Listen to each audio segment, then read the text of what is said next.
उत्तर प्रदेशातील वाराणसीच्या ज्ञानवादी मशिदीबाबत मोठी अपडेट समोर आली.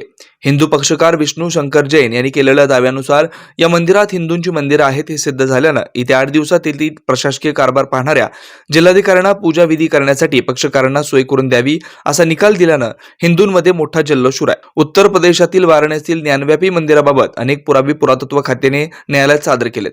या मंदिरात भगवान शंकरांची लिंग, नंदी व इतर अनेक पुरावे या ठिकाणी आढळून आलेत. काशी विश्वनाथ मंदिराला लागून असलेल्या ज्ञानव्यापी मशिदीत भारतीयांचं श्रद्धास्थान असलेल्या हिंदू मंदिराचे पुरावे सापडले होते. भारतीय पुरातत्व सर्वेक्षणाची रिपोर्ट गेल्या गुरुवारी रात्री सार्वजनिक करण्यात आली होती. या रिपोर्ट नंतर आज बुधवारी न्यायालयानं ज्ञानव्यापी मशिदीत हिंदू पक्षाने मांडलेले पुरावे ग्राह्य धरून न्यायालयाने हिंदूंना या ठिकाणी पूजापाठ करण्यास परवानगी दिली अशी महत्त्वाची माहिती वकील विष्णू शंकर जैन यांनी दिली. स्थानिक जिल्हा न्यायालयानं जिल्हाधिकारी यांना येत्या 8 दिवसात हिंदू पक्षकारांना पूजा विधी करण्यासाठी योग्य ती मदत करून पूजा करण्यास सहकार्य करावा असा आदेश दिला. या आदेशाविरुद्ध मुस्लिम पक्षकार जिल्हा न्यायालयाच्या विरोधात उच्च न्यायालयात स्थगिती आदेशासाठी अपील करणार असल्याचं सांगितलंय. इथेही समाधान न झाल्यास सर्वोच्च न्यायालयाचा दरवाजा ठोठावू असं म्हटलंय. ज्ञानव्यापी निकालापूर्वी अयोध्येत ते वादग्रस्त बाबरी मशीद पाडल्यानंतर त्या ठिकाणी प्रभू रामचंद्र यांच्या जन्मस्थळाचा निकाल झाला.